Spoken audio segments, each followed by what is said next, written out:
Muy buenos días. Es un gusto estar en este lugar y en este momento porque es una situación histórica en nuestra facultad. Y me refiero a histórica en el sentido de que es un momento memorable por varios motivos. El primero de ellos, porque está en cuenta con nosotros la doctora Silvia Marcos. Y la doctora Silvia Marcos es una de esas mujeres que han marcado un legado en las situaciones académicas de nuestro país. Segundo, porque es la primera cátedra que vamos a tener dentro de nuestra facultad. En muchas otras universidades, institutos, hay cátedras que tienen dos objetivos. La cátedra es que se dé continuidad a alguna temática específica de investigación y generalmente está ligada con algún investigador reconocido. Y nosotros tenemos ahora a una de las pioneras del feminismo y sobre todo del feminismo en grupos también indígenas en nuestro país. Y no solamente de esa temática, también una de las principales representantes del movimiento antipsiquiátrico, que si bien fue muy importante en los 70s y en los 80s, ha retomado nueva fuerza. Actualmente, con la aparición del DSM-5, hay nuevos movimientos que están en contra precisamente de etiquetar a las personas como enfermos mentales. Hemos visto, con la aparición de este nuevo libro, el mismo Instituto de Salud Mental de Estados Unidos ha estado en contra de estar colocando trastornos a la mayoría de las personas a favor de la industria psicofarmacéutica. Entonces es una temática muy interesante, también de la cual la doctora Silvia Marcos fue pionera. Por eso es muy importante para nosotros que una persona con su trayectoria sea la primera que tengamos de una cátedra con su nombre en nuestra Facultad de Psicología. Otra situación muy importante: la doctora Silvia Marcos es egresada de esta facultad, de la facultad, en ese momento no facultad, Colegio de Psicología de la Universidad Autónoma de Puebla. La cátedra Silvia Marcos se establece para reconocer a una mujer y académica brillante, egresada de la carrera de Psicología de nuestra institución, la cual ha sido pieza fundamental en la generación de conocimiento en el área de la psicología social y de la sociología.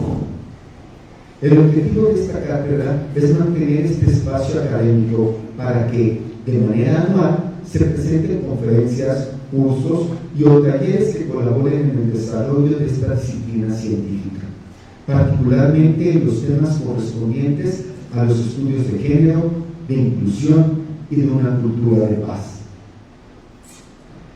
Voy a hablar brevemente de la trayectoria académica de la doctora Marcos.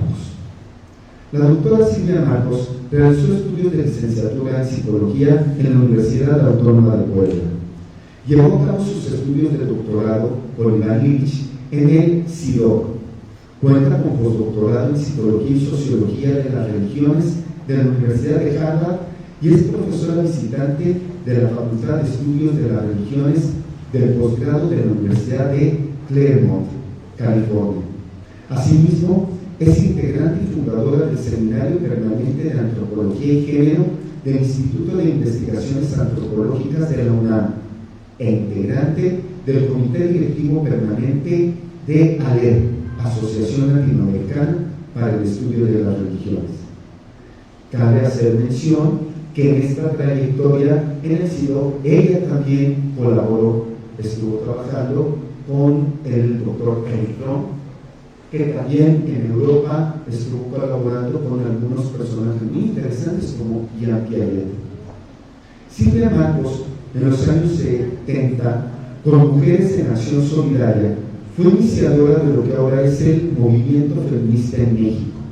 Asimismo, fue la portavoz del movimiento antipsiquiátrico en nuestro país, convocando a los representantes más relevantes de este movimiento a nivel internacional, como fueron Franco y Franca Basaglia, Félix Guattari y David Cooper. Fue también una de aquellas mujeres que en los años 80 lograron con el Programa Interdisciplinario de Estudios de la Mujer, PIEM, del Colegio de México, llevar a la academia lo que hasta entonces se había expresado en el activismo. Inmersa así en el mundo femenino indígena, su primer estudio fue sobre las curanderas, mujeres que, a diferencia de las feministas occidentales, no se consideraban víctimas y tenían en su lugar dentro de sus culturas una posición sumamente importante. Esto confrontando sus diversas cosmovisiones con las corrientes del feminismo occidental y en constante diálogo con mujeres indígenas de todo el mundo. La doctora Marcos, en 2022, en una entrevista en la Universidad Iberoamericana en la Ciudad de México, comentó, por ejemplo, en su filosofía, los pueblos indígenas hablan del otro, un concepto que conlleva fluidez de género, porque la realidad mesoamericana no está hecha de opuestos mutuamente excluyentes.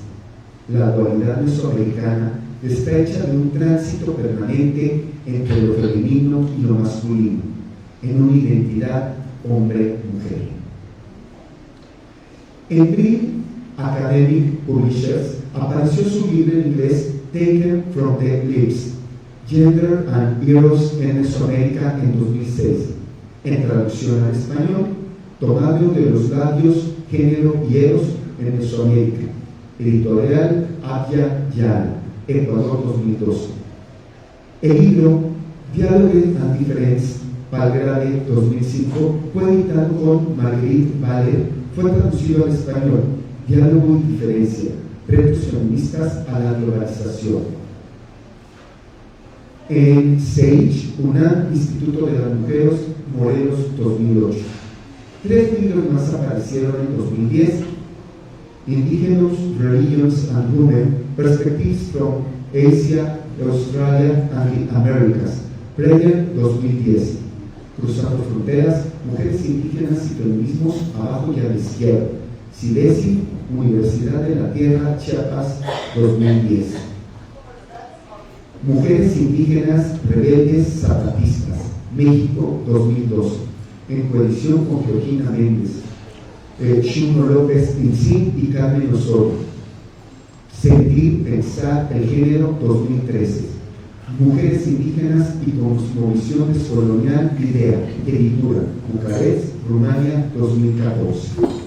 A través de los años, Silvia Marcos ha sido fundadora, consultora, editora, integrante de un gran número de organizaciones, espacios académicos y publicaciones, incluyendo la Red de Feminismos Descoloniales, Red de Redes, Cuadernos Feministas, CIDAL, CIDOC, Semillas, Católicas por el Derecho a Decidir, Programa Interdisciplinario de Estudios de la Mujer, PIEM Olmes, Investigación Feminista, SAGE, UNAM, Equidad y Género, PRIM, UNAM, Centro de Derechos Humanos, Don Sergio, La Doble Jornada, Enlace Continental de Mujeres Indígenas, Journal Alternative, Journal of Feminist Studies in Religion, Journal Gender in Society, Catholics for a Free Choice, Coordinadora Nacional de Mujeres Indígenas, CONAMI, las Cortes de las Mujeres, entre otras. Sus publicaciones más recientes son La Ley Revolucionaria de Mujeres Zapatistas, CIDESI, San Cristóbal de las Casas, 2022, y Una Poética de la Insurgencia Zapatista, México, Madrid, editorial ACAD, 2023. Para nosotros es un honor y un orgullo, en primer lugar, recibir a la doctora Silvia Marcos. Es un orgullo que haya sido una integrante de nuestra facultad y es un honor que esté presente para la inauguración de nuestra primera cátedra académica. Muchas gracias.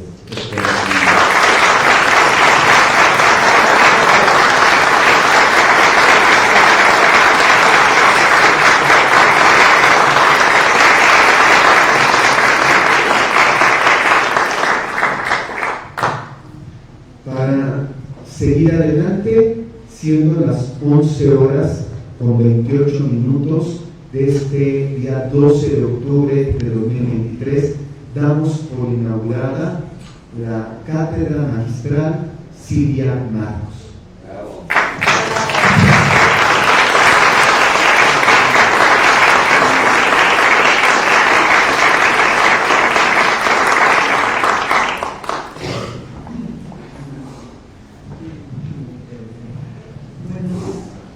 Buenos días, me da mucho gusto estar de nuevo en mi facultad, imagínense.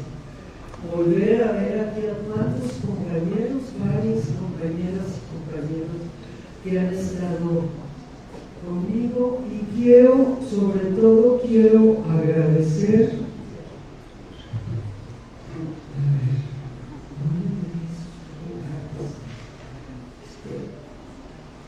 buenos días, agradezco el honor de volver a mi alma mater para la inauguración de esta cátedra y a la Facultad de Psicología de la Benemérita Universidad Autónoma de Puebla.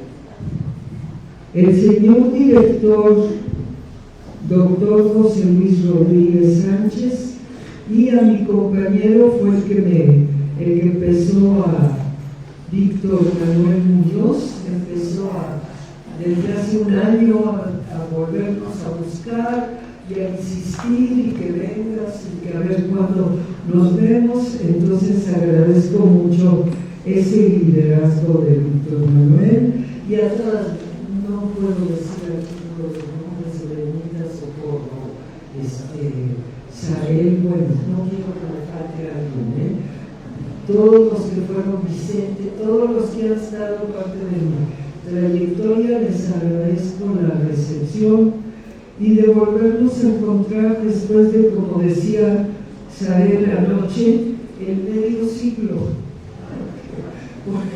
porque ya es casi un medio siglo que estamos en contacto.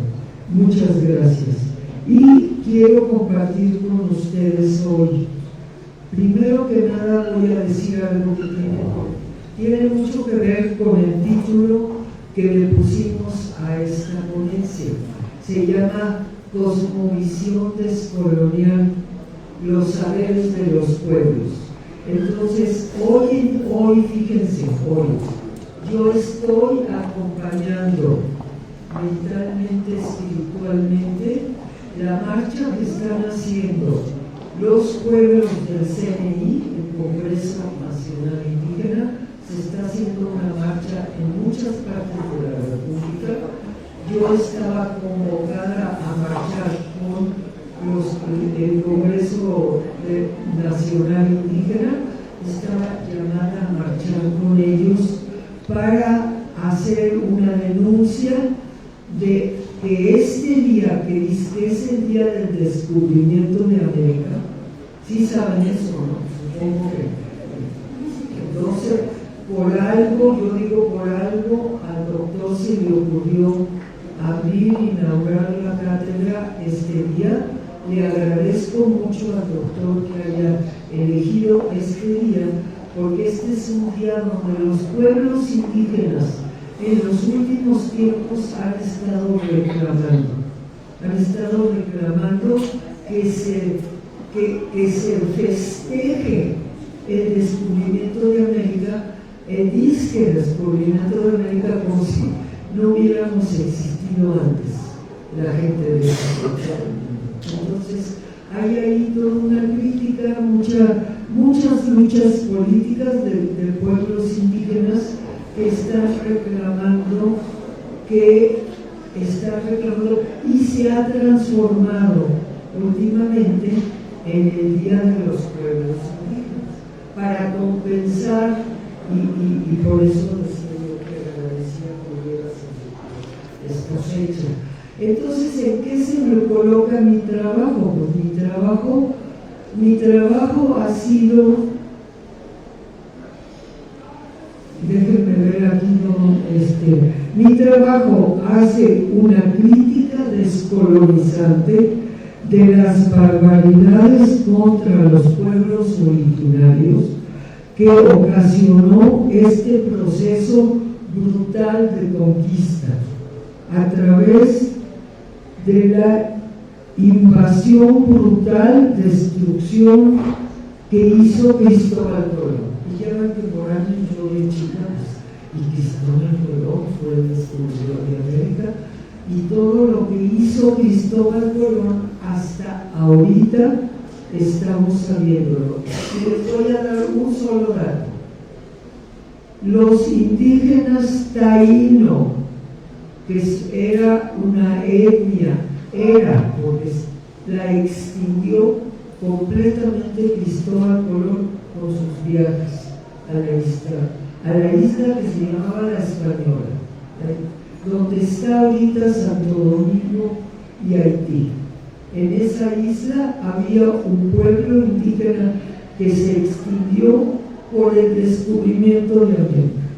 Entonces digo, eso es lo más corto que puedo decir de las injusticias de esa invasión del continente europeo a las Américas.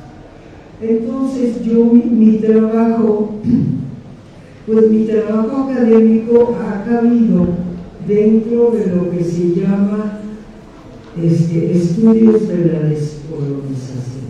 Y todos, yo les decía el otro día, estaba platicando con amigos y dije, bueno, cuando empecé en Sidó con Iván, fíjense cómo comencé diciendo, bueno, las mujeres estamos en un lugar subalterno, injusto, dependiente, controlado por los varones. Yo hablo de mi experiencia mía familiar desde ese entonces. Yo quiero saber cuándo empezó esto. Entonces yo me dediqué a estudiar muchos trabajos, todo lo que se llama en historia, formalmente se llaman fuentes primarias. ¿Qué quiere decir eso? Los códices, los reportes, las notas del Fray Bernardino de Sahagún, de Diego Durán, de todos estos grandes escritores que llegaron junto con Cristóbal Colón un poquito después de Cristóbal Colón. Llegaron a las Américas y entonces empezaron a reportar lo que encontraban acá. Y si ustedes leen a Cristóbal Colón, que hizo estas barbaridades con los taínos, él dice que los taínos eran una gente muy rica, que lo recibía muy bien, que lo aceptaba, y luego se los extinguió.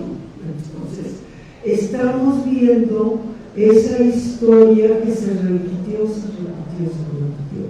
Y entonces lo que yo hice fue ponerme a estudiar esas fuentes primarias. Todo lo que yo he escrito son citas, he tomado de los labios citas de lo que dice Fray Bernardino de Sahagún, de lo que dice Diego Durán, de lo que dice Motolinía, de cómo vivían las gentes y de cómo llegaron estos a destruir su vida y a imponer violentamente y rapazmente. Entonces, ya les dije un poco el contexto.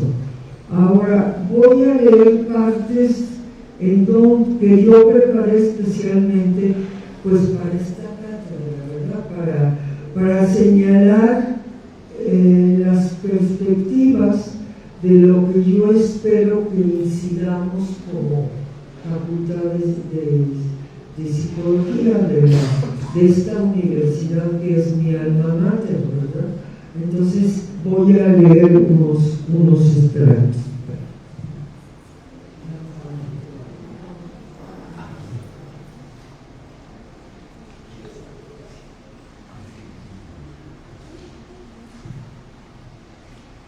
Mi propuesta,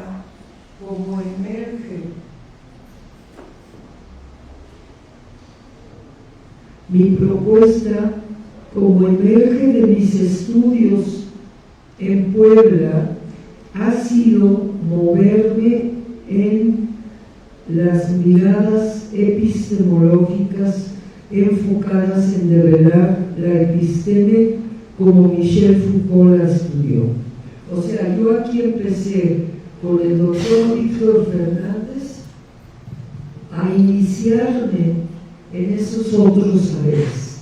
Y quiero agradecerle a la universidad este apoyo. En esos años tuvimos clases de antropología, clases de historia, teníamos un programa muy particular, porque era un programa interdisciplinar. Ya para comenzar, era un programa interdisciplinar. Entonces, todas las corrientes de psicología, más además antropología, filosofía, historia, todo eso lo aprendí aquí se me crearon esas inquietudes.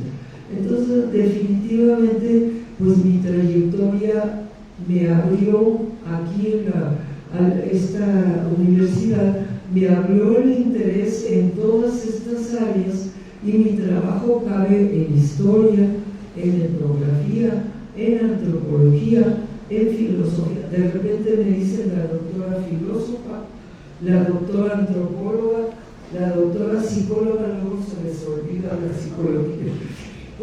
No sé por qué, pero se les olvida que soy psicóloga también.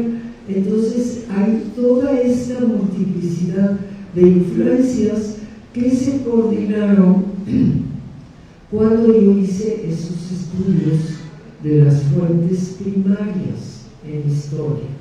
Entonces encontré una serie de citas donde las mujeres no tenían, en el tiempo prehispánico, así se llama mi primer artículo, las mujeres en la sociedad prehispánica, y además una publicación de 1975, es una publicación del primer grupo feminista académico que hubo en México.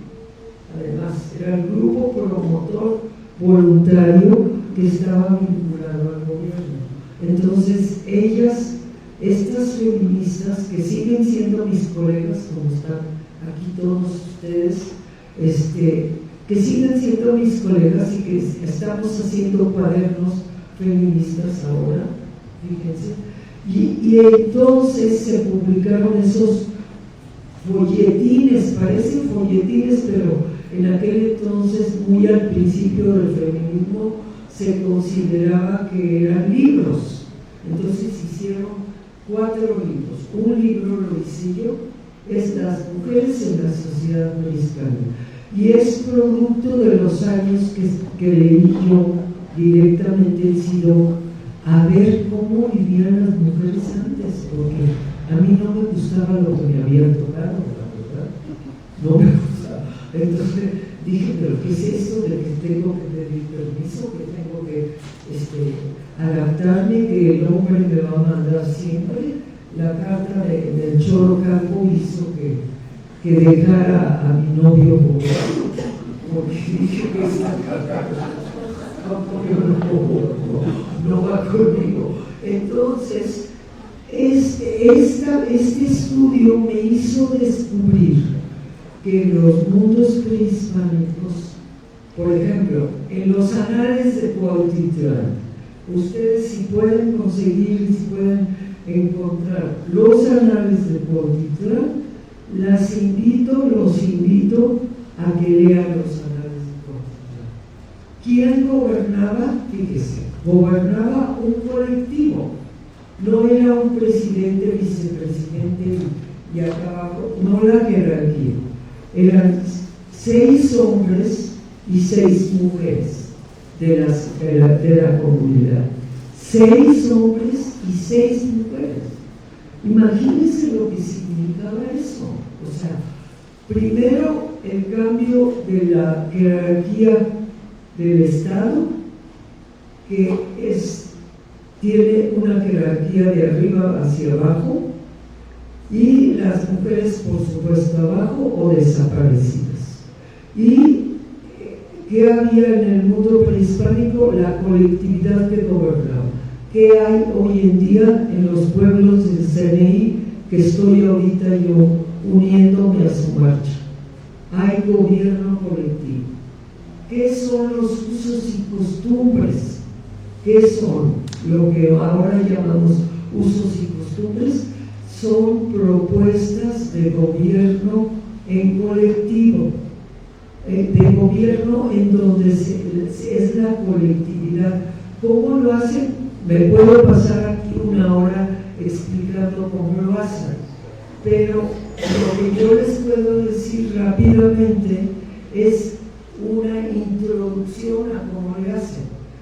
Que hay asambleas, esos son los usos y costumbres, hay asambleas, yo he estado cerca de estos pueblos, los pueblos de hoy, hay asambleas y se toman decisiones por consenso.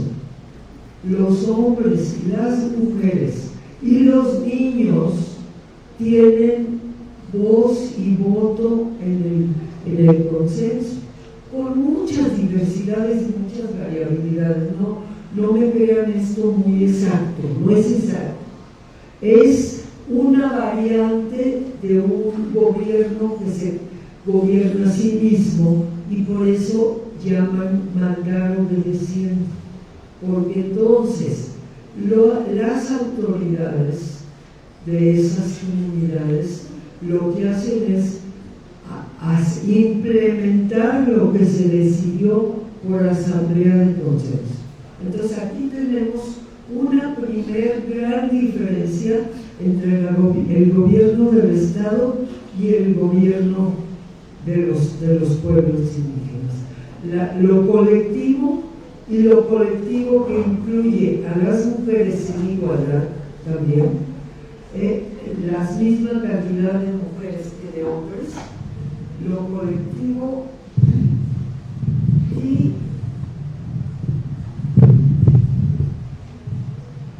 entonces lo colectivo contra lo jerárquico, lo masculino contra lo femenino, con la inclusión pero tampoco es la matrística que estábamos anoche discutiendo, tampoco es que haya puro poder de mujeres, que ha habido muchas investigadoras que han visto en la Europa antigua que había un poder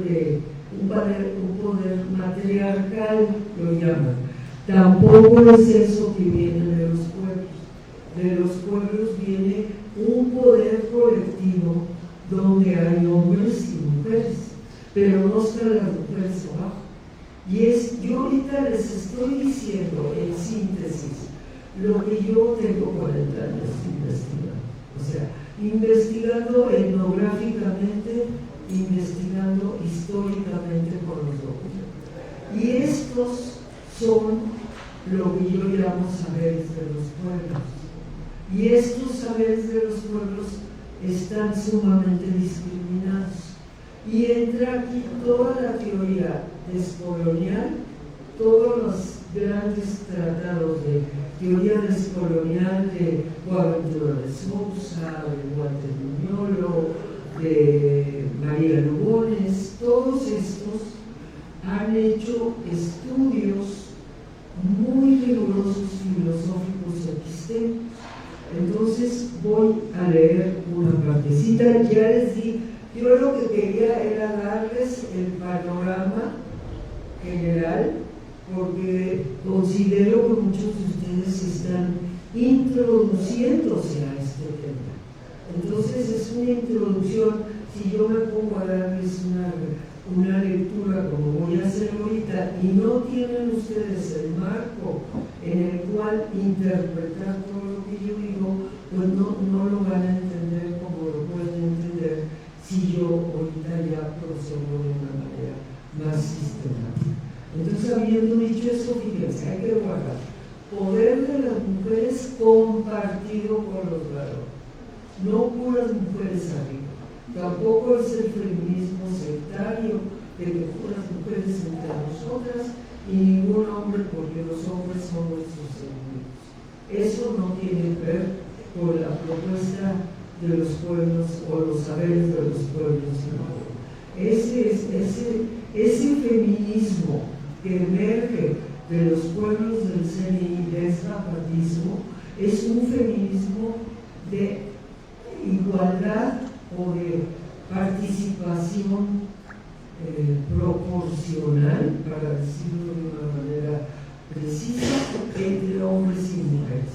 Entonces ya no hay jerarquía, pero hay compartición de hombres y mujeres. Tampoco las mujeres abajo, tampoco las mujeres arriba, tampoco materiales. Esta cosa igualitaria.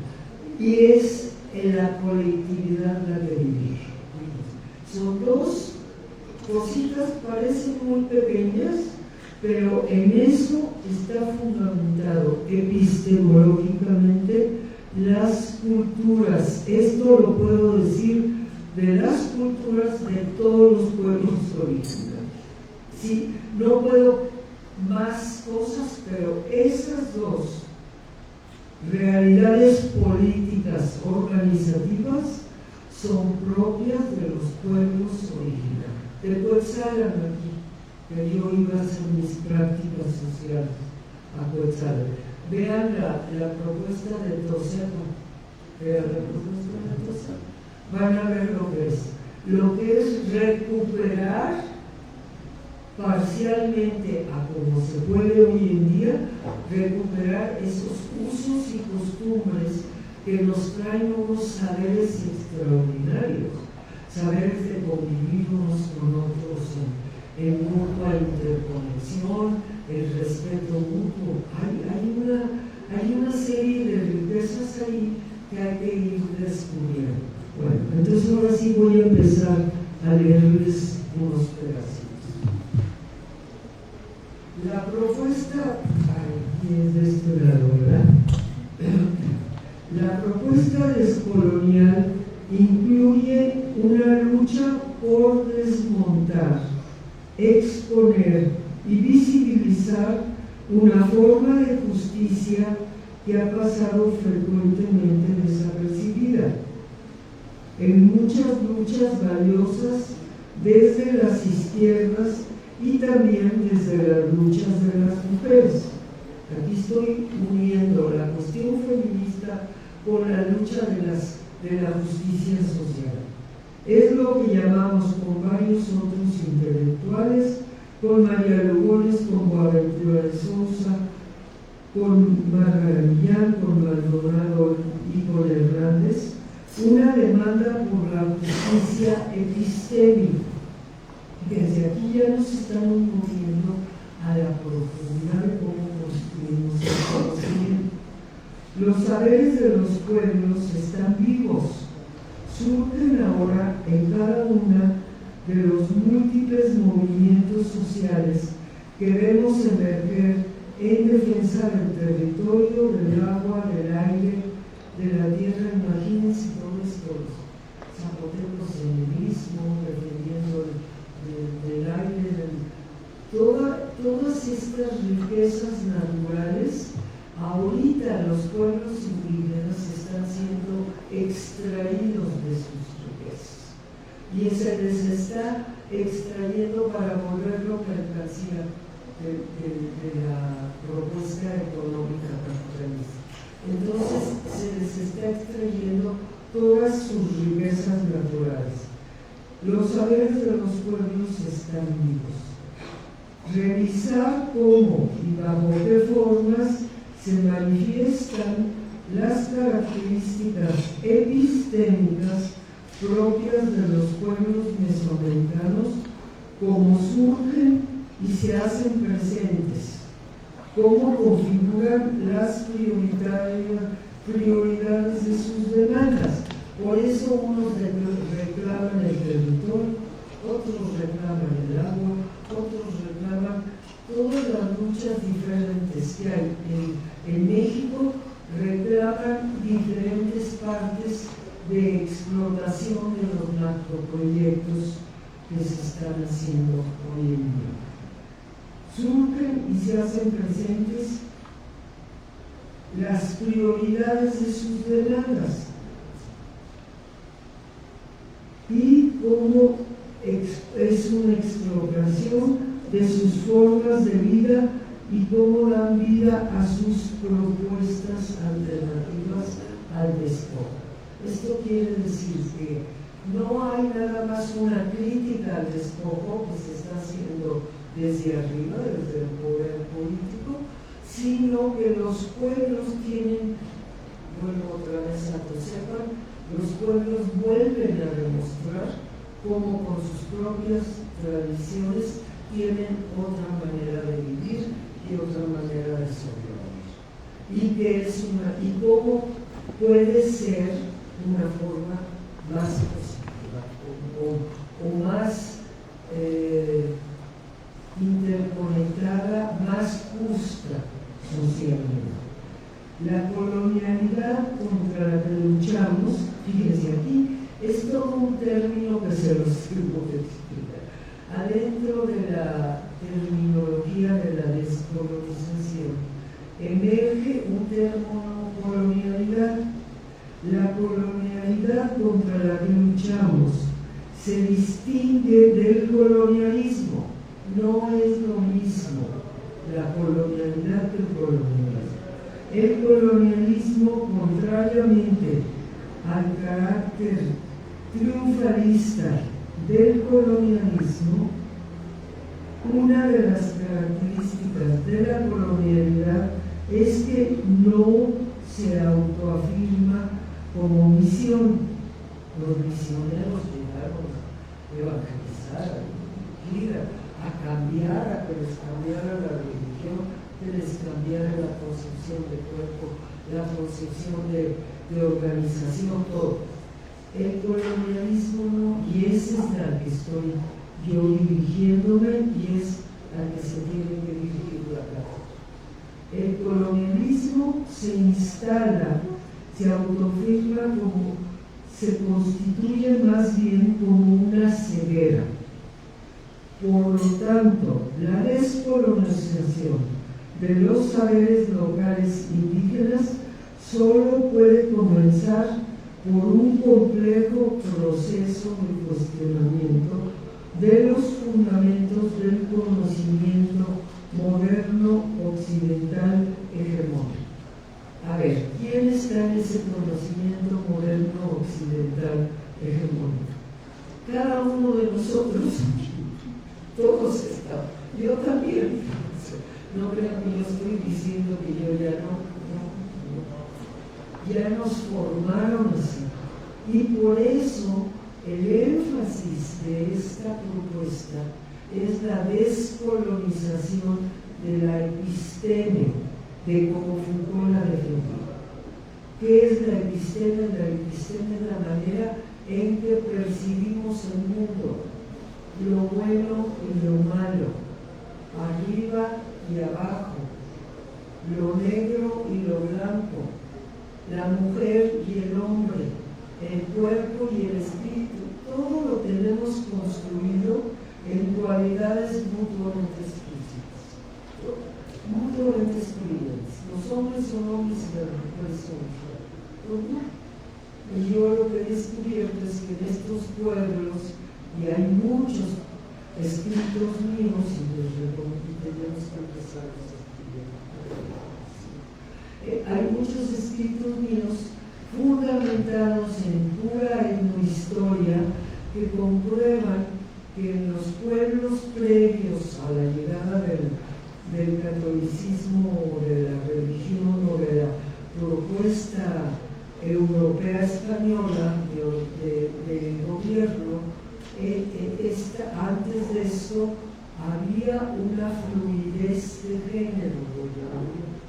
¿Qué quiere decir fluidez de género? Eso está presente hoy en día. Les voy a dar un ejemplo, el ejemplo más clásico. En el pueblo zapatista, en la propuesta zapatista de Chiapas, no la zapatista de Morelos, que también la respeto mucho y que fue una gran lucha de los campesinos zapatistas y que es una maravilla el estado de Morelos, pero en Chiapas emerge el zapatismo político, el Ejército Zapatista de Liberación Nacional. El Ejército Zapatista de Liberación Nacional emerge con otra propuesta política. Fíjense, es una propuesta política que empezó como una guerrilla, no sé cuántos de ustedes sepan de las guerrillas, pero como una guerrilla izquierdosa, virulenta, ¿verdad? Empezó como una guerrilla así. Se asentó con los pueblos de la zona, Soncil, Central, Chol, Tocolabay, mínimamente, Isócrata. Se asentó allí y se transformó a la hora que llegaron, y el subcomandante Marcos dijo una frase célebre que yo repito mucho: nos dimos cuenta que no solo no nos entendían, sino que su propuesta era mejor. ¿Cuál era su propuesta mejor? Volverse horizontales, no llegar con la directividad de la guerrilla hacia arriba, que era totalmente jerárquica, sino volverla una propuesta comunitaria, una propuesta de las asambleas que toman la decisión. Y entonces, al cambiar la organización, el zapatismo tiene 40 años de existir. ¿Y cuántas guerrillas se han desaparecido? ¿Cuántas fueron de paso? Yo las apoyé aquí en Puebla. Por eso yo las apoyé en gran parte, pero pues ya se desaparecieron. Y duraron un tiempito. ¿Por qué? Porque reproducen la organización jerárquica. A la hora que se funden con los pueblos, ahí está Tosepa, ahí está el zapatismo, ahí están varios pueblos. En los mixtecos, en el Istmo, hay montones de pueblos socializados. En México hay montones de pueblos que están empezando sobre todo en Oaxaca, muchos pueblos autodirigidos. Entonces, la propuesta descolonizante es una propuesta de aprender de esos saberes. ¿Cómo podemos funcionar colectivamente, organizarnos colectivamente? Y es todo un aprendizaje. Pero el aprendizaje empieza, como les dije,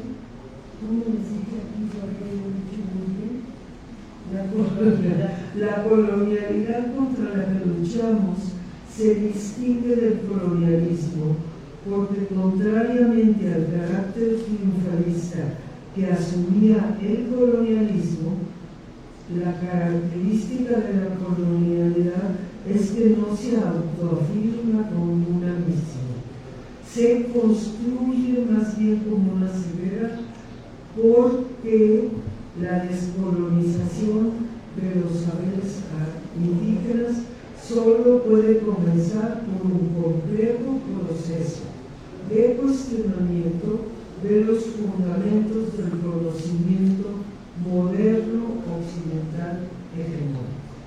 ¿Qué es la filosofía? Aristóteles, Platón, o sea, ¿de dónde? Entonces, ¿por qué?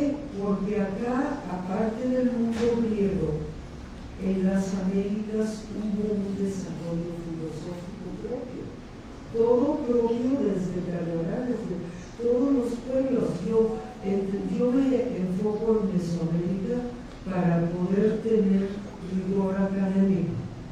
Para tener rigor académico necesita uno reducir el campo, porque si yo me dedico a toda América Latina y esto, y me meten a mí mucho mis trabajos, como que vienen de América Latina, cuando estoy hablando en Estados Unidos o en Europa, pues ya me toman como ejemplo latinoamericano, pero es demasiado amplio. O sea, yo me dedico a los pueblos de la región mesoamericana, porque ahí sí puedo asegurar ciertos puntos filosóficos, dualidad, equilibrio y fluidez.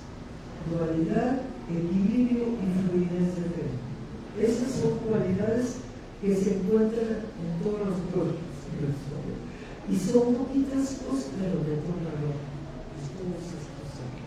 Todos estos años de analizar, de revisar documentos, de ver etnográficamente cómo viven los pueblos, cómo resuelven sus conflictos políticos, porque tienen conflictos políticos, porque tampoco todos están de acuerdo, porque hay que buscar consensos, porque hay que hacer negociaciones políticas. ¿Cómo las hacen? Pues las hacen de otra manera diferente, porque dijo el de arriba y eso es la realidad. Entre nosotros, la autoridad decidió y pues ahí se hace, porque se hace, porque la autoridad ya decidió y yo tengo que seguir. En el pueblo nada de porque la autoridad, en estas organizaciones colectivas enormes que son muy difíciles, no estoy diciendo que sea un paraíso fácil, son muy difíciles, pero ya tenemos varios ejemplos o varias experiencias que sí se pueden realizar, que sí se pueden organizar. Y yo creo que debemos de aprender, no vamos a volvernos indígenas, ¿verdad? No es esa la propuesta. La propuesta es ver qué de esas organizaciones se pueden implementar en nuestros medios para hacer más justa la distribución. Porque en los años que yo he vivido, estos últimos 20 años, ha crecido, y en eso sí es cierto, en que se ha vuelto un mínimo excesivamente rico y un máximo en todos los Estados Unidos. Y las que lo hemos vivido, las clases medias, nos hemos empobrecido. Entonces, hay un sistema económico que tenemos que cuestionar. Y tenemos que cuestionarlo, como yo lo digo también, epistemológicamente. Porque si vamos a reproducir la forma de pensar de dualidad de opuestos mutuamente excluyentes, nunca vamos a lograr. Con esa estructura epistémica, por decir, hegemónica, no vamos a lograr un cambio en la forma de organizarnos, de dirigirnos políticamente. Y por eso lo que yo hago está muy vinculado por lo demográfico, porque está anclado o debe de estar anclado lo más posible en bajar a la comunidad. ¿Cómo vivo yo con mi comunidad, con mi barrio, con mis compañeros? ¿Conozco al del barrio o no? México todavía somos privilegiados, yo les digo sinceramente. Cuando yo enseño en Estados Unidos, la gente de un apartamento enseguida no saben ni quién vive ahí, ni se hablan, ni conocen nada. Aquí luego los mexicanos, hasta en las instituciones académicas, donde yo he sido profesora 15 años, entre Estados Unidos y Europa, tengo 15 años de dar seminarios semestrales. Entonces he podido vivir la dinámica en las instituciones académicas. Aquí inmediatamente mis amigas del CIESAS de la UNAM, inmediatamente se crea una especie de colectivo espontáneo muy mexicano. Pues eso no hay que perderlo. No vayan a creer que es superior la dinámica gringa o europea de la individualidad. Hay que seguir reviviendo y construyendo sobre esos valores comunitarios que todavía tenemos espontáneamente hasta los mexicanos institucionalizados y profesionalizados. También abajo, entre más abajo, más colectividad hay, porque esa es una variable, pero si uno cruza, entre más abajo, más los pueblos indican ahí sí ya se es colectivo epistémicamente, porque nadie está completo en una cultura originaria sin la parte del barrio o la parte de la comunidad, que es una parte constitutiva de la persona. Fíjense, no nada más es que yo también, no es una colectividad de individuos, es una colectividad que emerge de que todos pertenecemos en agua en Calpulli o el barrio o los barrios, y como se vive, porque lo he visto yo en los Cotoquete, los pueblos de Morelos, como se vive es casi, si yo no tengo esa parte del colectivo, es como que me falta un brazo, o me falta una mano, o me falta algo que es constitutivo de mi persona total. Esto hablando filosóficamente. Entonces, esta posibilidad de ser colectivo es algo que todavía nos queda un rastro, pues hay que conservarlo, o hay que corregirlo, ¿verdad? Porque muchas de estas colectivismos han dado lugar a mafias, las mafias turistas, perdón, pero a lo mejor alguien se va a sentir aludido o aludida, pero las mafias turistas han nacido pues, de este sentido colectivo. Entonces ahí se torció la colectividad. ¿Por qué? Porque se instauró lo jerárquico. A la hora que instauran lo jerárquico, ya se echó a perder el colectivismo. Porque entonces todo tiene que estar respondiéndole a la comunidad o acomodándose. Entonces, como ven, son cosas y muy epistémicas lo que se está proponiendo. Entonces, bueno, les voy a leer un poquito más. Rara vez se toma en cuenta la injusticia cognitiva. Es en donde yo coloco mi crítica descolonial. En la injusticia cognitiva. ¿Qué quiere decir? Porque muchos de mis colegas académicos descoloniales se instalan mucho en una especie de discurso retórico, de estarse reproduciendo el uno al otro, mucho como se hace en filosofía, que se hace y se rehace y se purifica y se limpia y se no sé qué, y nunca le llegan a lo completo. A esto que les estoy diciendo concretamente ya no llegaron.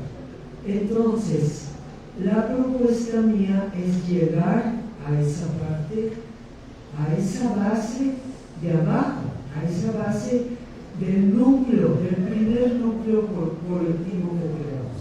El primer núcleo colectivo que se crea en México es la familia. Pues, ¿cómo funciona la familia?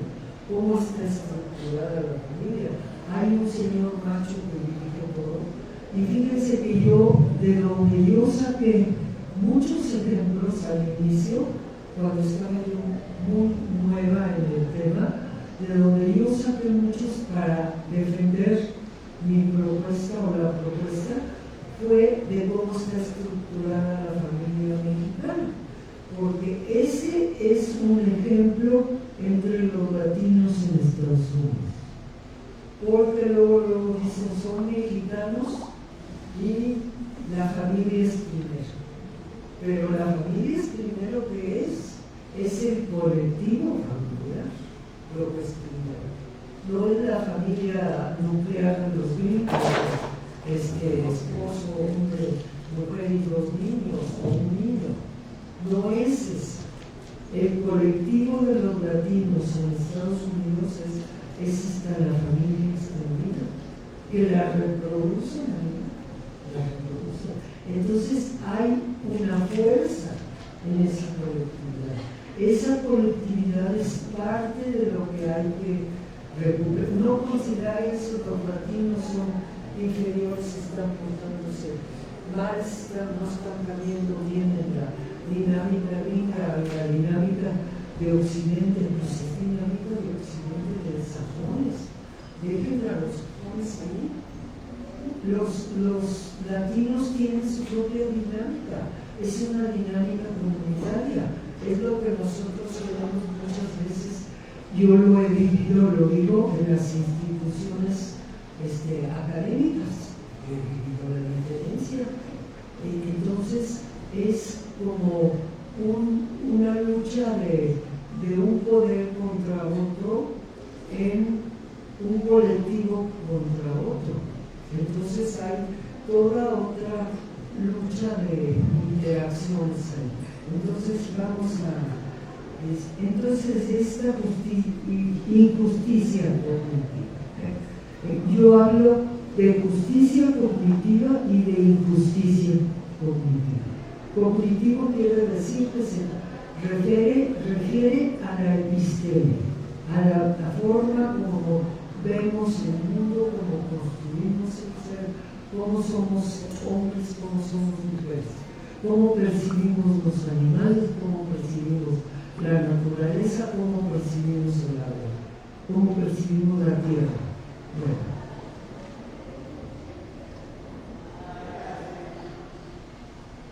Rara vez se toma en cuenta la injusticia cognitiva, que consiste en desconocer y hasta reprimir las formas diferentes de conocer y percibir, por medio de las cuales los pueblos originarios proveen de significados a su existencia. La injusticia cognitiva es así el fundamento invisible y a veces inacible de todas las otras dimensiones de la injusticia. Fíjense, aquí me estoy refiriendo a muchas luchas en las que yo he participado.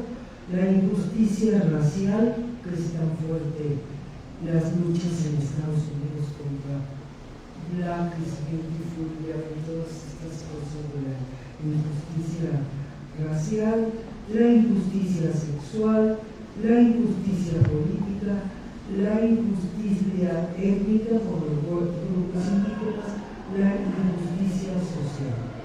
Frente al nuevo marco del neoliberalismo internacional dominado por el capital financiero, fíjense aquí ya estoy contando esta aparente, ¿cómo les puedo decir?, filosofía compleja, la estoy vinculando con el sistema económico.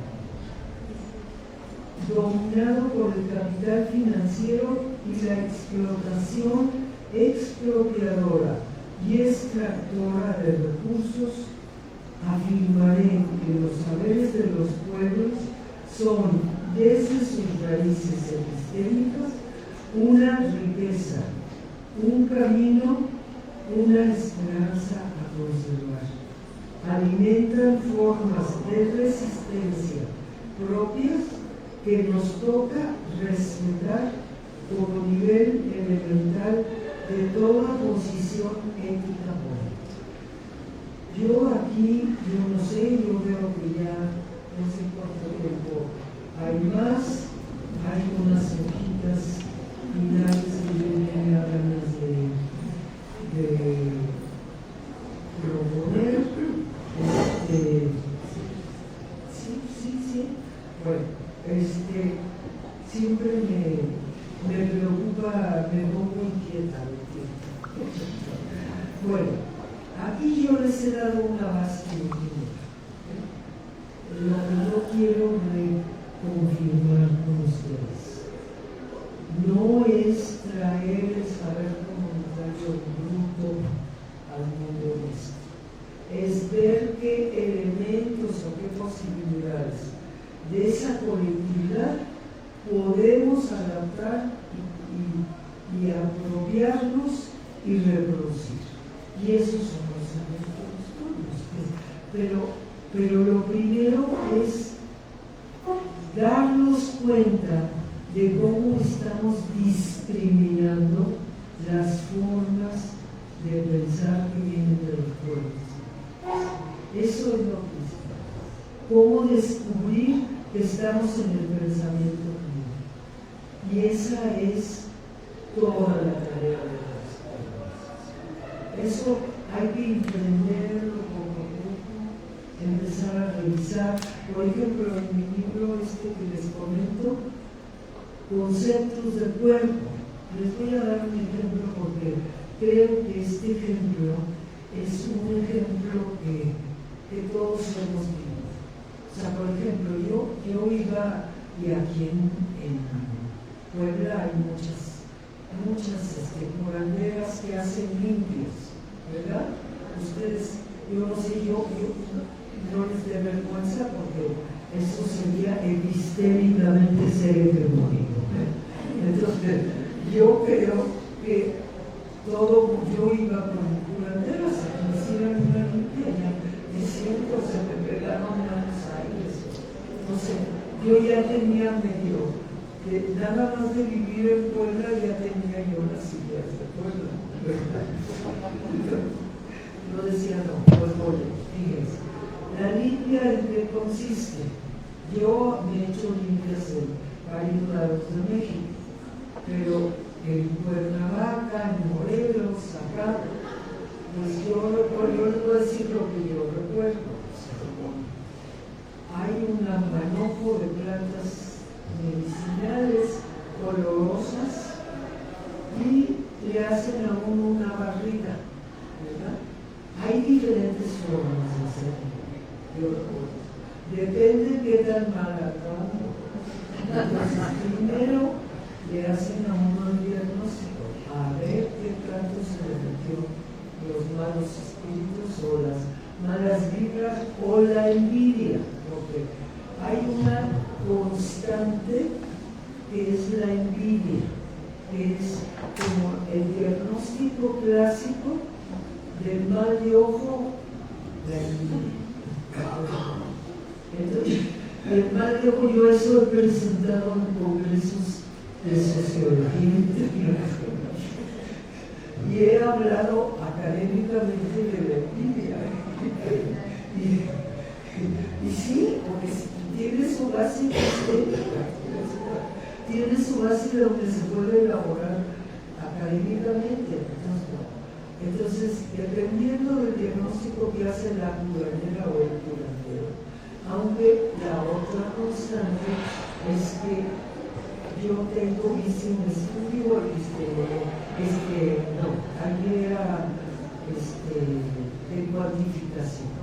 Entonces era en pueblos de 3,000 habitantes o menos, el 90% de los curanderos son mujeres en pueblos. Entre más crece el tamaño, disminuye la cantidad de mujeres y hay más curanderos hombres. O sea, la proporción. Hay que meterle análisis, porque ya entra uno a un lugar poblado que ya está lleno de ideas hegemónicas, de formas hegemónicas de funcionar, y entonces los hombres empiezan a preguntar más.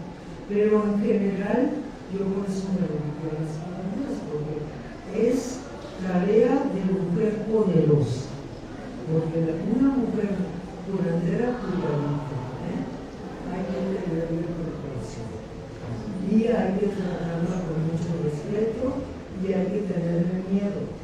Entonces, o sea, allá hay contrapoderes que emergen de los saberes populares. Entonces, bueno, estamos con la cuestión. La curandera hace la limpia con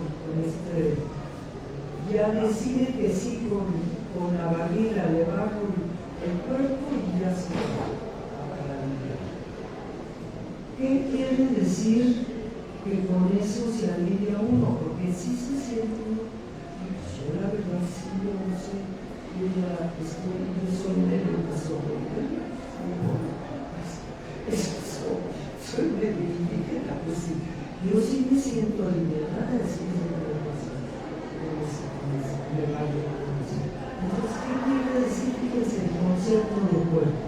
Vamos a ver, el concepto de cuerpo. Pues quiere decir que el concepto de cuerpo de la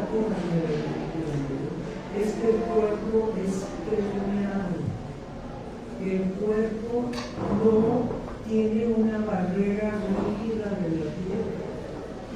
Eso es lo que aprendemos en la anatomía. Eso es lo que aprendemos en la escuela. Es el cuerpo. Aquí se acaba el cuerpo, para el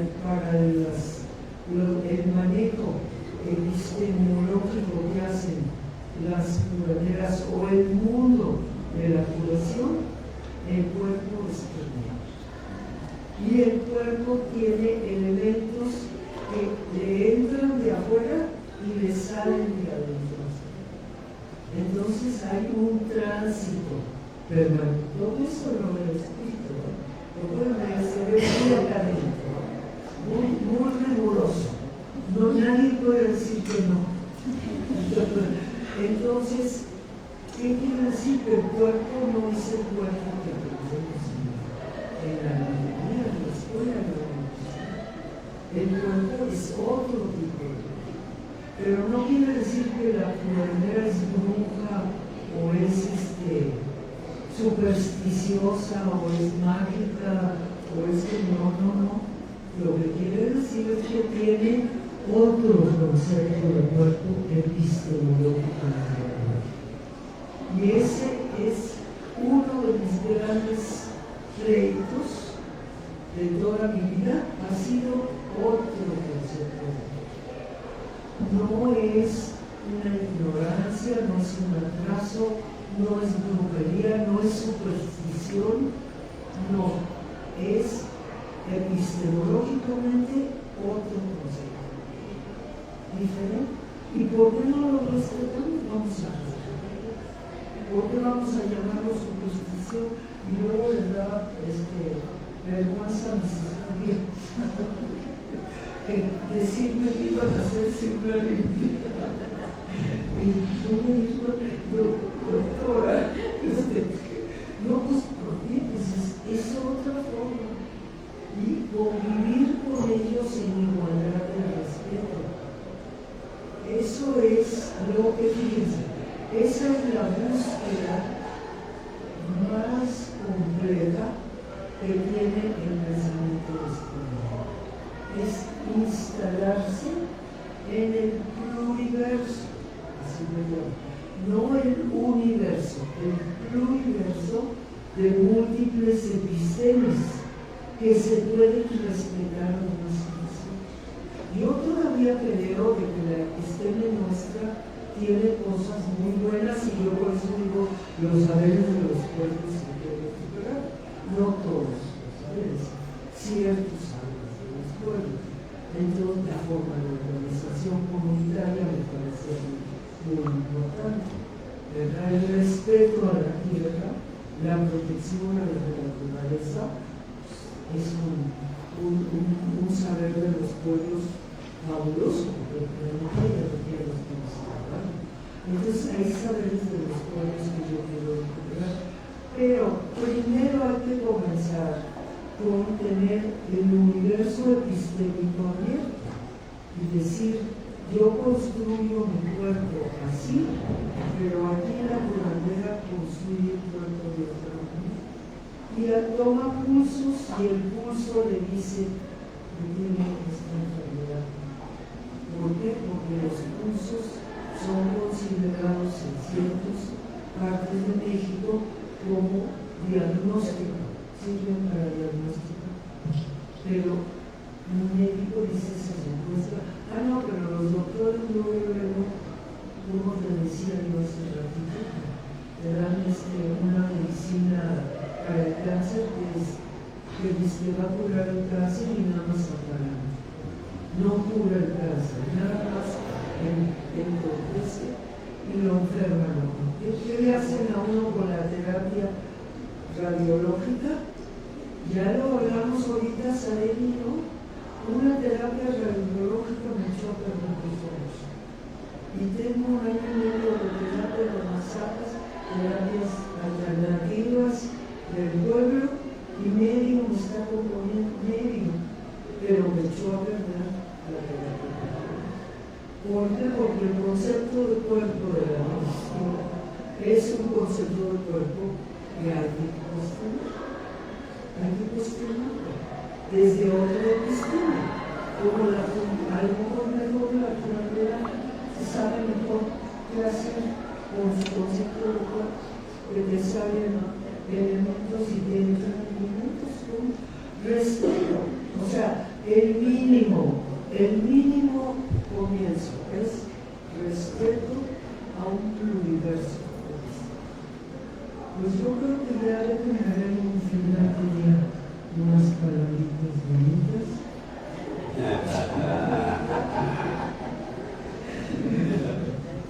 Nos preguntamos ahora, al final de esta conferencia, ¿cuál es el potencial político de reconocer y respetar los valores comunales y formas epistémicas de concebir el ser en relación, anclados en los saberes de los pueblos?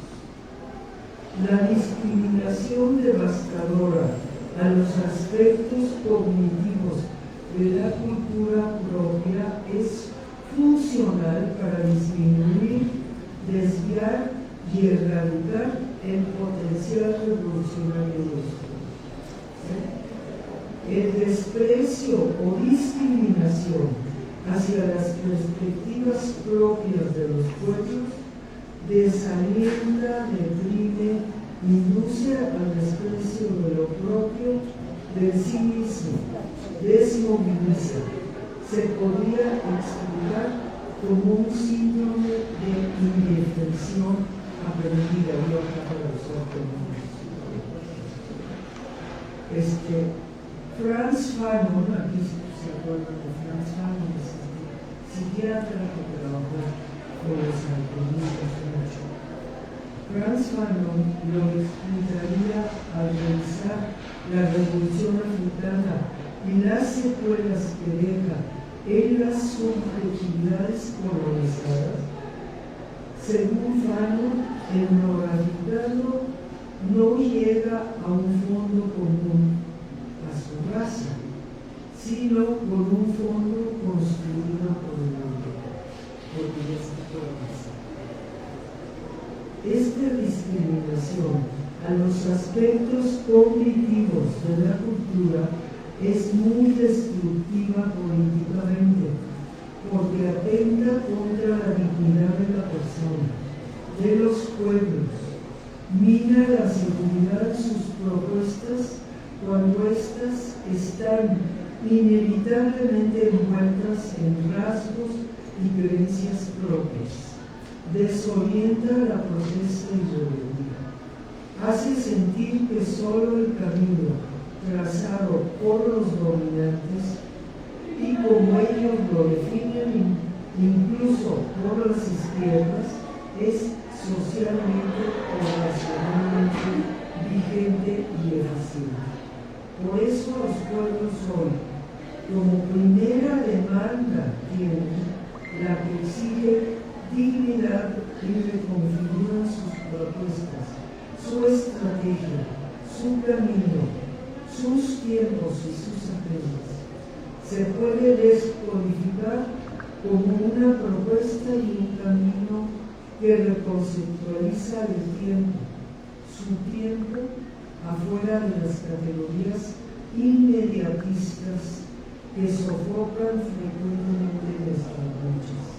Se instalan desde ellos el respeto a sus modos propios en pensamiento, acción y rebeldía.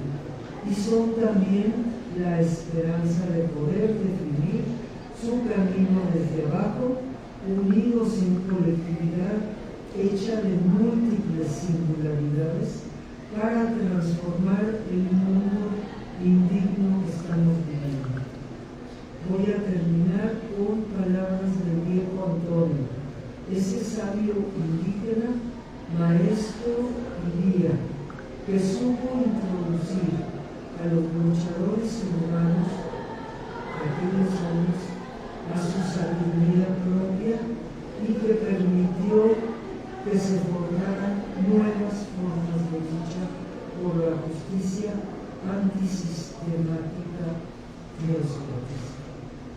El viejo Antonio, esta es una cita, el viejo Antonio decía que había personas que eran capaces de ver realidades que aún no existían, y como no existían, tanto las palabras para describir esas realidades, entonces tenían que trabajar con las palabras ya existentes y acomodarlas de un modo externo.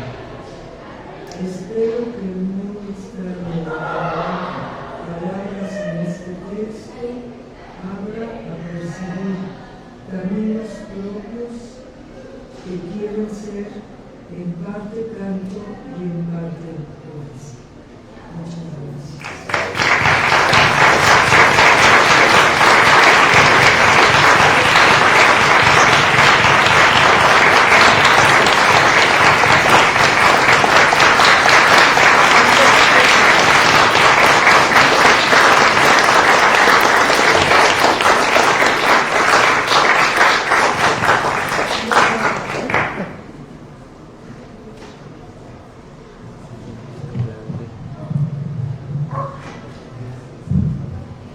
Pues muchas gracias, hermosas palabras, doctora Silvia, sobre todo ese concepto del pluriverso, de cómo la comunidad es la que tiene que cuidar del pluriverso y que aquel que de repente tiene envidia, aquel que de alguna manera no está a gusto y quiere controlar, es la persona que empieza a generar los problemas y las disfunciones en ese pluriverso y en esa positividad. Y de alguna manera, todas esas ideas que siempre se nos han impuesto son ese mal de ojo que de alguna manera ha generado la falta de convivencia para que mantengamos ese funcionamiento del pluriverso. Muchas gracias. Ahora vamos con preguntas, comentarios de parte de ustedes. Adelante, por favor. ¿Alguien que quiera comentar, preguntar algo a la doctora? Adelante, por favor. ¿Le escuchamos?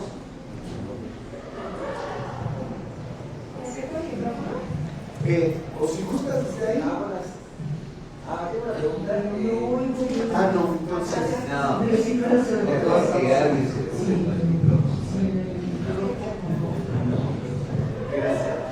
Buenas tardes.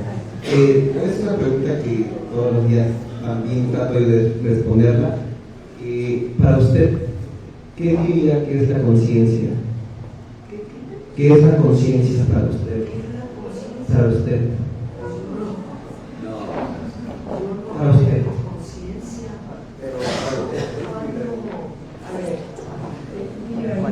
De conciencia porque se puede definir desde mucho tiempo. Puede ser conciencia desde el punto de vista católico, puede ser conciencia desde toma de claridad política de qué se debe hacer. O sea, así conciencia yo no la menciono. No comprendo muy bien. Si me explicaras más. Creo que no podría yo plantearla de otra manera. Creo que solamente está enfocada hacia su individualidad como persona, desde esta postura. ¿Cómo la consigues así? Ajá, como la individualidad de una persona. Ajá, porque usted lo acaba de decir, ¿no? Cada quien puede dar su postura, su. Pues esa es identidad, entonces. Ese sería. Muy buenas noches, gracias. Allá, Sarena, adelante, por favor. Era el micrófono. Ayer en la noche platicamos sobre unos conceptos y a lo mejor me descontextualizo ahorita, pero quiero aprovechar, porque en la plática que tuvimos pusiste el ejemplo de también de cómo se dan las relaciones complementarias entre mujeres y hombres en la Sierra Madre de Puebla y Roxana, y me impresionó esto porque pues allá entonces allá hicimos nuestro servicio social, ahí andábamos precisamente sobre esto, y utilizaste un término y después conceptualizaste. Y no me quedó en ese momento, no lo retuve como tal, ¿no? Incluso tú me mencionaste, esto se llama así, ¿sí? Y me quedé así como entre tantas cosas, ¿sí? ¿Cómo se le llama en la epistemología de género que trabajas a esas relaciones complementarias y a esa manera de funcionar, ¿sí? Horizontalmente, no verticalmente, los grupos de mujeres y hombres, por ejemplo, en la sierra de Puebla, particularmente allí en Cuesara. Me dice el ejemplo, pero algo pasó ahí, me fugué y tiene que ver con esto, nada más que el concepto ese no me quedaba, no lo recuerdo.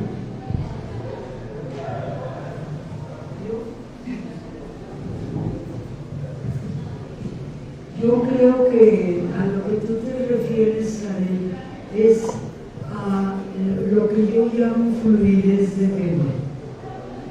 Esta cosa que yo les decía, y creo que no les acabé de explicar eso, les dije que había un pueblo, el zapatismo ha recreado hoy en día el concepto Otroa. Otroa quiere decir hombre y mujer.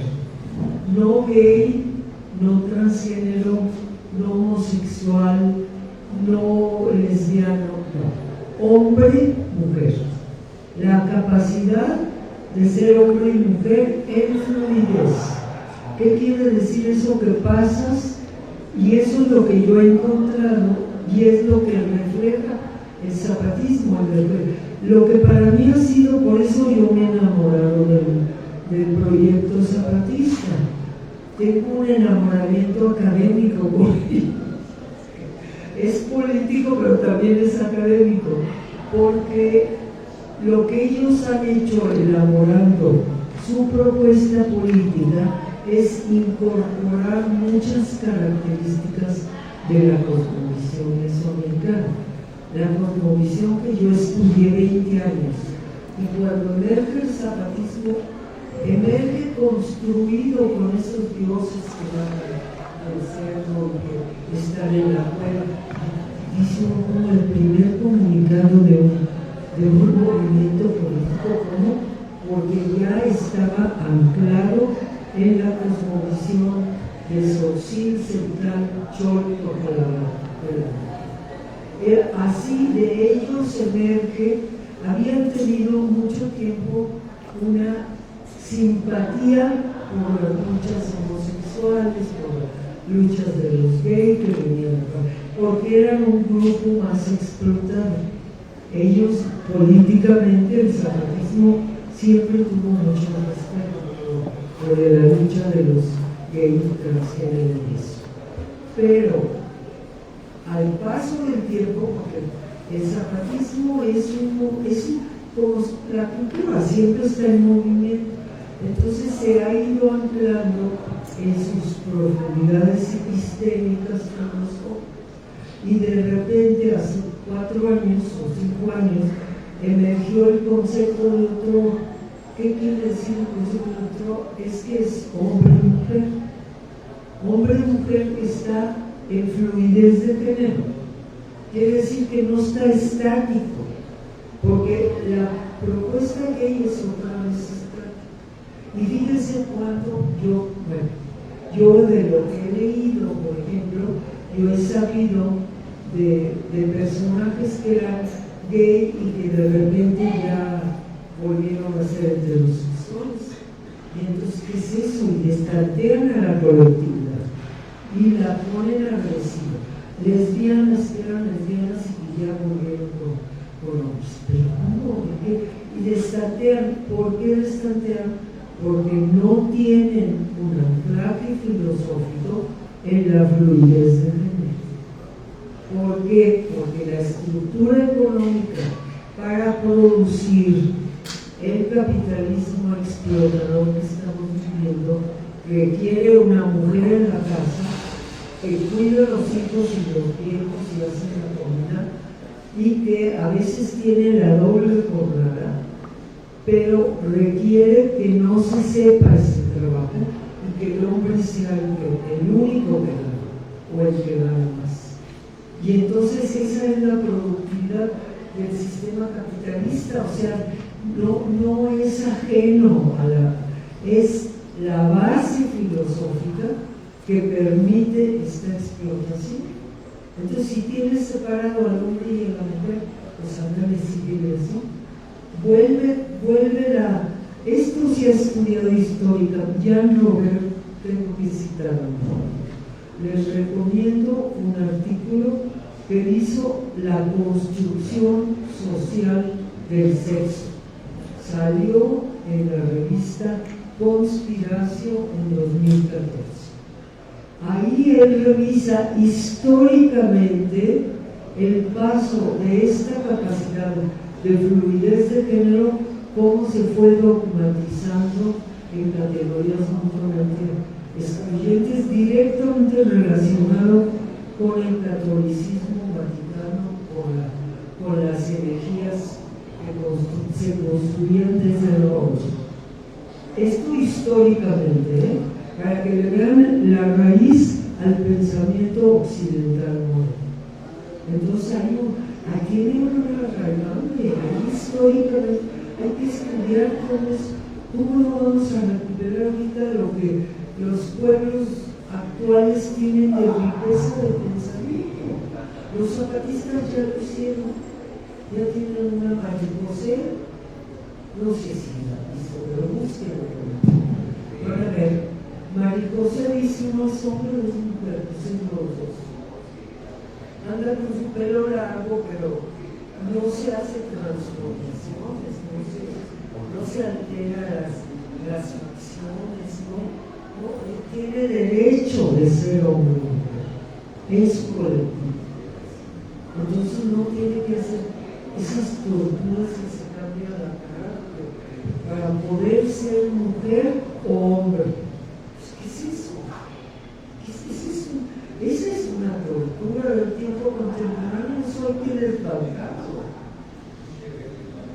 Ahí es donde se coloca esto. A ver, hay que darle bien con la cara. Vamos a marcaditos, ¿eh? Vamos a marcaditos. Bueno. ¿Alguien más? Una última. Aquí el doctor Eulogio.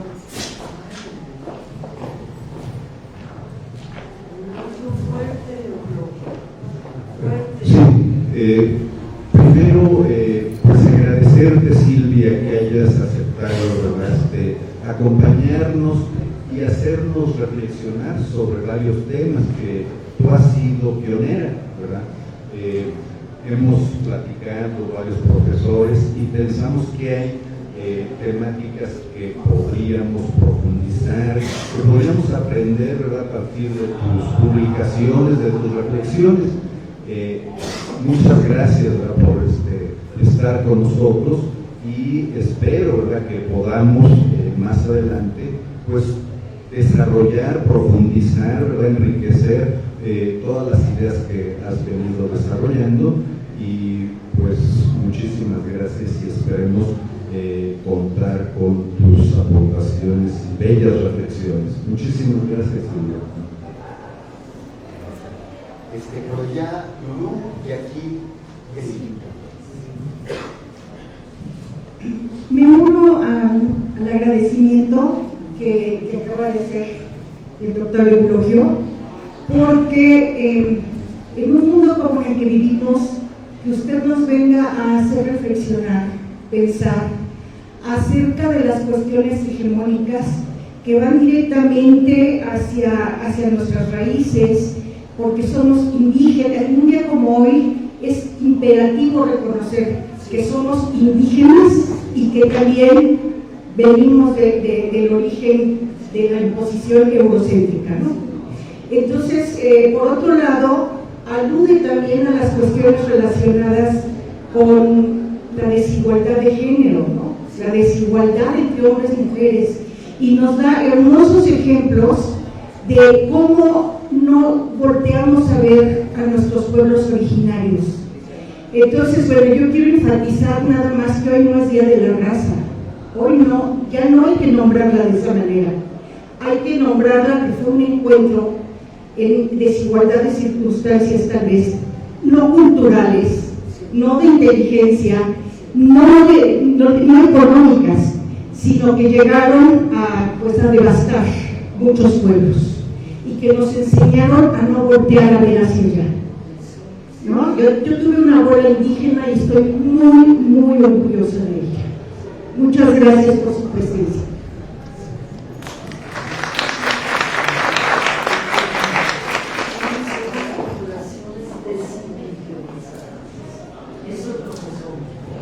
Somos, en realidad, yo entre más pasa el tiempo y más me acerco y veo el dinamismo en los pueblos a los que me he acercado, en el Istmo, en Oaxaca, en varios pueblos, en Chiapas, en Morelos, ¿no?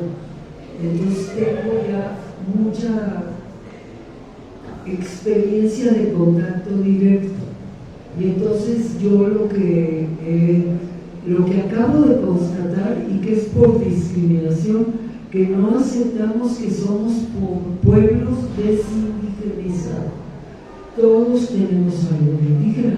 Yo tengo una abuela indígena, tlaxcalteca, y cómo la discriminaban, yo me acuerdo.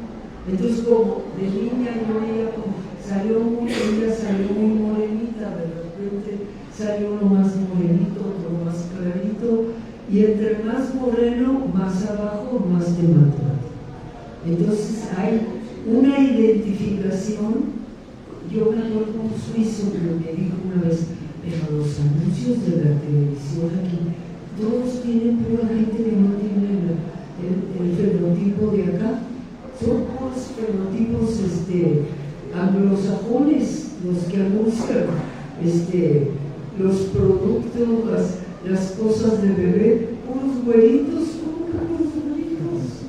O sea, hay una enajenación ahí muy severa, así es que pues hay que trabajar y recordar que en realidad somos poblaciones desindigenizadas.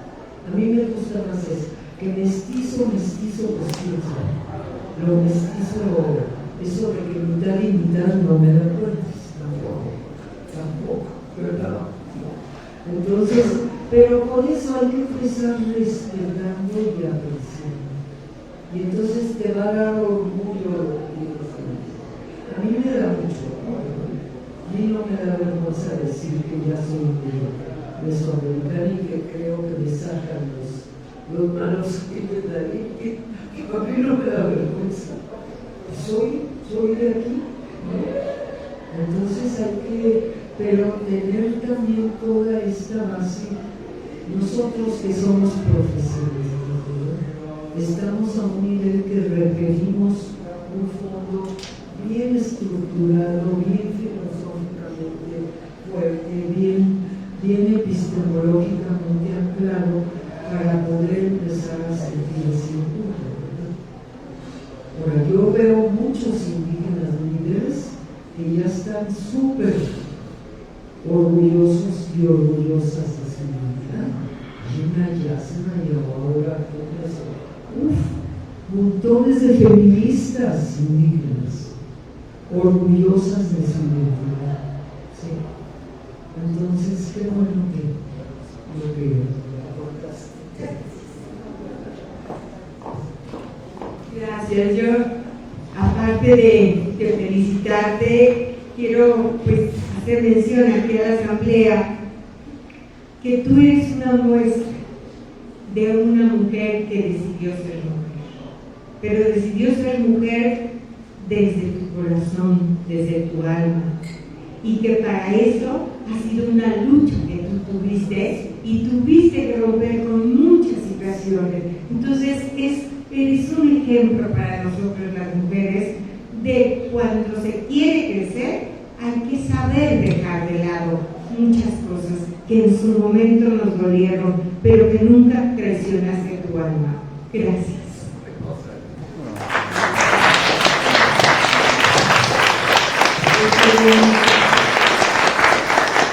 Elenita era mi hermana aquí. Pasaban días y fines de semana, no hay días, ya casi me movía a vivir allí en su casa. Y socorro, bueno, con todos conviví. ¿Quién más anda por allí? Víctor, ¿quién más anda? A ver, allá está Sarena atrás. Sí, pues, pero acá con Elenita fue en el plano que era mi casa. Entonces te agradezco mucho y pues fuiste testigo de esos momentos difíciles. Ay, esos momentos difíciles se tiene que aventar uno así, al abismo a ver qué da, pero mejor. Y ver resultados. Sí. Pero sí se tiene uno que ser aventar. Ser fuerte. Intrépido. Bueno, gracias.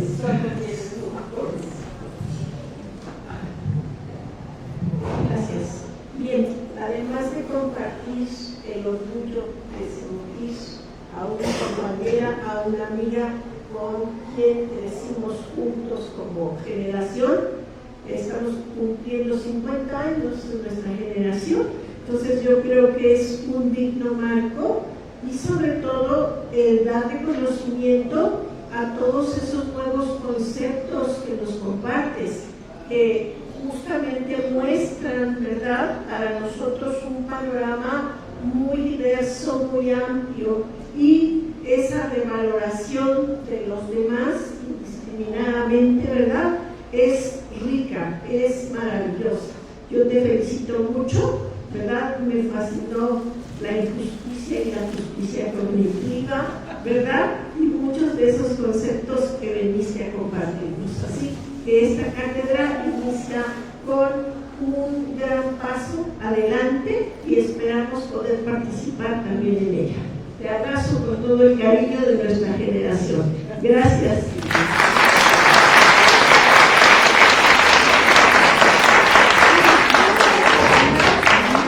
De nuestra generación que nos reunimos, Sarén, donde andas, Honor, hicimos esta reunión en mayo, pues nos dimos ese detallito que se estaba esperando primera por nuestros 50 años, amiga, de vida profesional.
Bueno, quiero destacar que estamos trabajando precisamente en un trabajo muy importante que es la memoria histórica en nuestra facultad. Entonces, estamos llevando a cabo entrevistas, vamos a redactar un libro precisamente que nos hable de todo este proceso, porque si no, va a haber cosas que se van a perder y no vamos a poder recuperar. Quiero agradecer al equipo de trabajo que me acompaña, a nuestra secretaria académica, la maestra Brendelena de la Rosa Díaz, que nos va a hacer favor de otorgar la siguiente constancia. Muchas gracias a la doctora Constancia, a la doctora Silvia Marcos Tueve, por su destacada participación como ponente de la conferencia Conocimiento de los pueblos y su cosmovisión descolonial, que llevó a cabo en la ciudad de Puebla, Puebla, México, el día 12 de octubre del 2023. Doctora, un honor.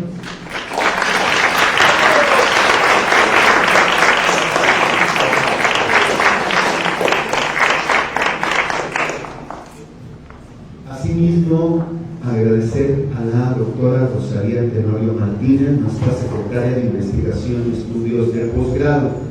Adelante, Doctora. La Benemérita Universidad Autónoma de Puebla, a través de la Facultad de Psicología, otorga el presente reconocimiento a la doctora Silvia Marcos Tueve por su destacada labor en la generación de conocimientos en el área de la psicología social y de la sociología. Pensar bien para vivir mejor. Heroica Puebla de Zaragoza, a 12 de octubre de 2023, y firma el doctor José Luis Rodríguez Sánchez, director de la Facultad de Psicología de la UAP. Doctor, muchas gracias.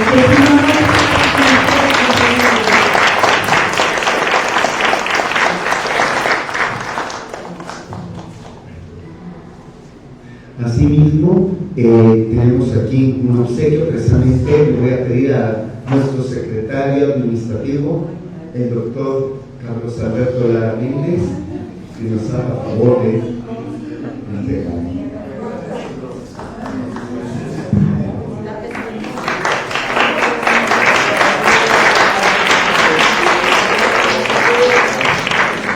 Y para terminar, bueno, quiero también solicitarle al maestro Víctor Manuel Muñoz y Vargas, que ha sido uno de los personajes fundamentales para relacionarnos con las personas precisamente de su generación, con algunos de los primeros estudiantes. Entonces, si nos puedes hacer favor de entregarle aquí a la doctora, son unos libros, unas copias de libros únicos que se encuentran en nuestra biblioteca de la Fragua. Quiero también hacer una mención muy importante. Bueno, también agradecer aquí al maestro Vicente Andrés Martínez Valdés, que nos acompaña, nuestro exdirector, y que también ha sido una persona muy importante en todo el desarrollo histórico también de nuestra facultad. Muchas gracias, Vicente.